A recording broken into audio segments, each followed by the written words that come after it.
ઓમ નમો નારાયણ. હું અરુણાબેન પી ગોસ્વામી સુરતથી તમારું સ્વાગત કરું છું અરુસ કિચનમાં. તો આજે આપણે બનાવશું જુવારના લોટના અપ્પે.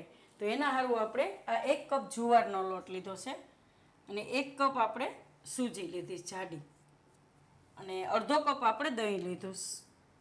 એક ગાજર આપણે આ રીતે ઝીણું ઝીણું કાપીને લીધું અને એક ડુંગળી, થોડાક આપણે લીલા ધાણા લીધા છે. મીઠું જોહે સ્વાદ પ્રમાણે, થોડાક મીઠા સોડા અને લીલા મરચાં 2 અને થોડાક આપણે ચીલી ફ્લેક્સ લીધા છે. તો તીખાશ તમે તમારી રીતે નાખી શકો, વધારે ઓછું કરી શકો એમ. આ મરચાં મોરા છે એટલે થોડાક આપણે ચીલી ફ્લેક્સ નાખ્યા છે. તેલ જોઈએ આપણે અને પાણી. તો પહેલાં આપણે આ લોટને સૂજી બે પલાળી દે. તો સૂજી થોડીક જાડી હોય એટલે થોડીક વાર એને 5 મિનિટ માટે પલાળવું પડે. આમાં આપણે દહીં નાખી દઈશું અને મિક્સ કરી લઈશું.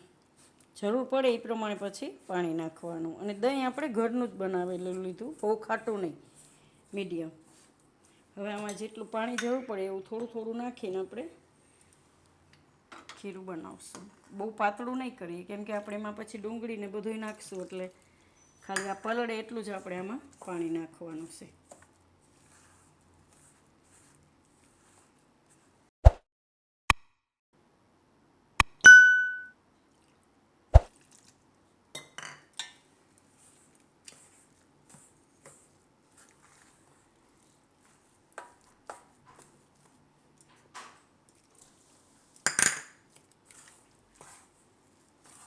આ રીતે આપણે મિક્સ કરી લેવાનું.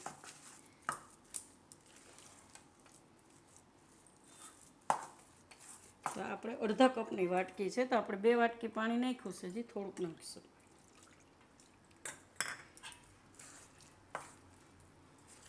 આ રીતે બરાબર મિક્સ કરી લેવાનું.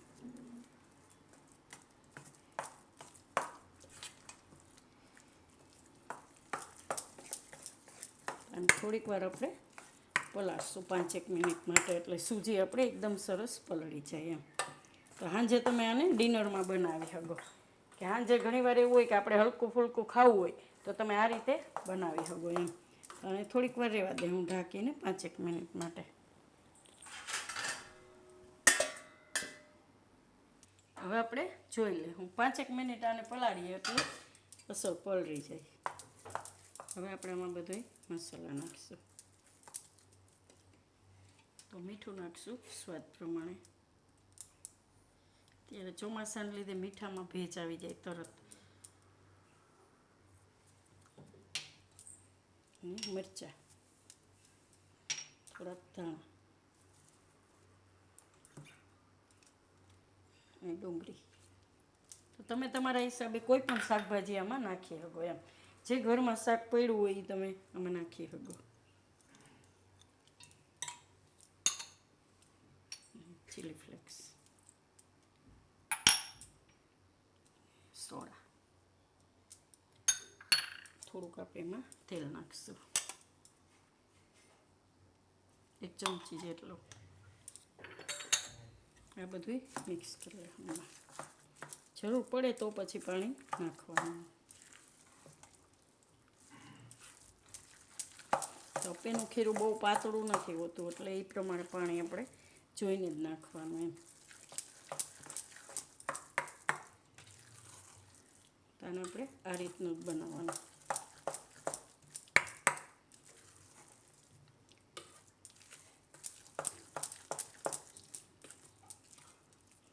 આપણે આ એક અપ્પે પેન લીધું, એમાં આપણે થોડુંક તેલ નાખીશું. બધામાં થોડુંક તેલ લઈને બધામાં આપણે લગાવી દેવાનું આ રીતે.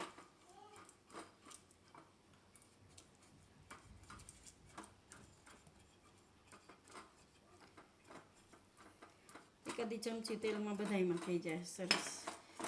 આ રીતે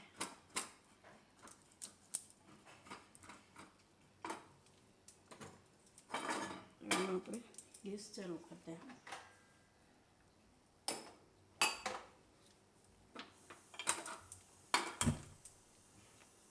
બધામાં આપણે થોડું થોડું ભરી દઈશું.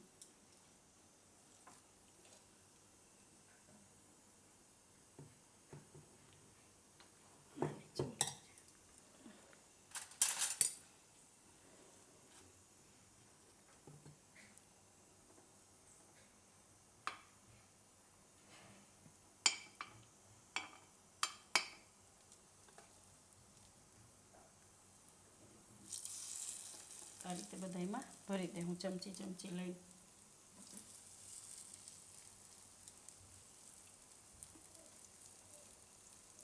તો આપણે બધામાં આ રીતે ચમચીથી લઈને ભરી લીધું.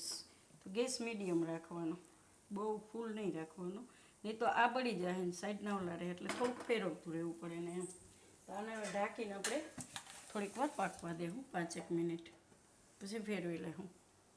આને આપણે હવે જોઈ લેવું, 2 થી 3 મિનિટ જેવું થયું. તો ઉપરથી આ રીતે થોડુંક થઈ જાય એટલે તમારે એને ફેરવી લેવાનું. તો કોઈ પણ આ રીતે લઈ વસ્તુ, ચાકુ કે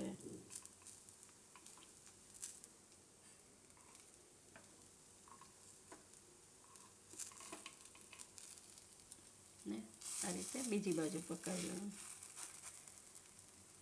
પછી જરૂર પડે તો થોડુંક તેલ એમાં નાખવાનું એમ. આ વચ્ચેના બહુ જલ્દી પાકી જાય, ડાયરેક્ટ એને હીટ લાગે ને એટલે. આ બધાય આપણે આ રીતે ફેરવી લેવું. તો આપણે બધાય આ રીતે ફેરવી લીધા છે. હવે બીજી બાજુ એને પાકવા દેવું, આ રીતે કડક થઈ જાય એવું.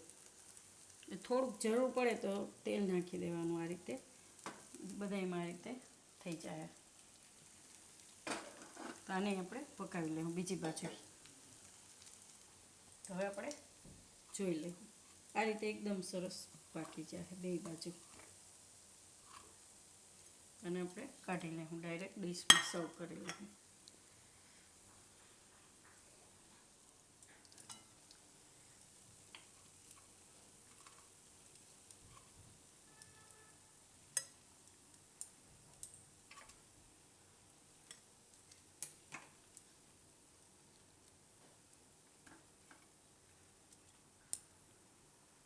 તો આપણે બધાય કાઢી લીધા છે. અને આપણે ખજૂર આંબલીની ચટણી હારે સર્વ કરશું.